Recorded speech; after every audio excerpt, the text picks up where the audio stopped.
Welcome to Mental Models Daily, where we explore one mental model each day to help you elevate your daily decision-making. Today, we're diving into a fascinating concept that often explains why well-intentioned plans go wrong: perverse incentives.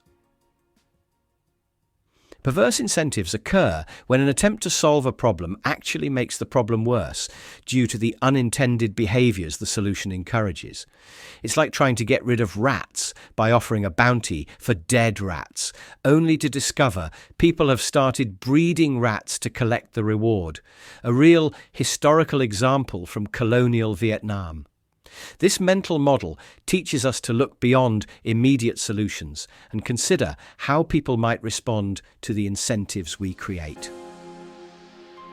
Let's look at another classic example known as the Cobra effect. In British-ruled India, the government wanted to reduce the cobra population in Delhi. They offered a bounty for every dead cobra brought to officials. Initially, this seemed to work, until people began breeding cobras to collect the rewards. When the government discovered this and ended the program, the cobra breeders released their now worthless snakes, resulting in an even larger cobra population than before. It's like pulling a weed only to scatter its seeds, making the problem even worse. In the business world, perverse incentives appear regularly. Consider call centres that measure performance by call duration. The intention might be to encourage efficient service, but it often leads to representatives rushing through calls or even hanging up on customers to improve their metrics. Or think about software developers being rewarded for fixing bugs, which might unintentionally encourage writing buggy code in the first place. It's like paying a firefighter per fire extinguished. You might just end up with more fires.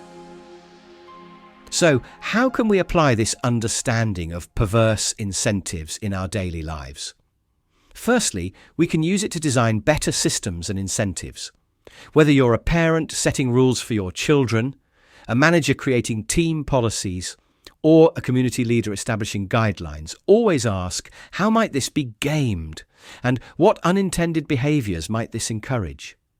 It's like being a chess player, thinking several moves ahead to anticipate how others might respond to your decisions.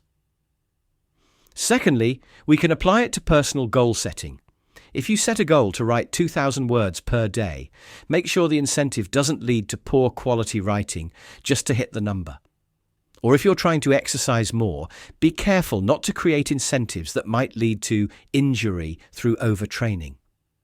It's like creating a diet plan that's sustainable rather than one that encourages unhealthy crash dieting. Lastly, we can use this model to analyse existing systems we participate in. Understanding perverse incentives helps us identify when we might be unwittingly contributing to problems we're trying to solve. For example, buying products labelled eco-friendly might actually encourage companies to spend more on marketing than on genuine environmental improvements. It's like realising that your attempts to help a friend might be enabling destructive behaviour instead. In conclusion, understanding perverse incentives reminds us that good intentions aren't enough. We need to carefully consider the behavioural responses our incentives might trigger. By thinking through the second and third order effects of our decisions, we can create systems that actually achieve their intended outcomes rather than undermining them. Thank you for joining me today on Mental Models Daily. Until next time, may your incentives be aligned, your systems be sound, and your solutions avoid unintended consequences. For more mental models, please visit mentalmodelsdaily.com. or find us on X or Instagram. Our podcast music was provided by the podcasthost.com and Alitu the podcast maker. Find your own free podcast music over at thepodcasthost.com/free music.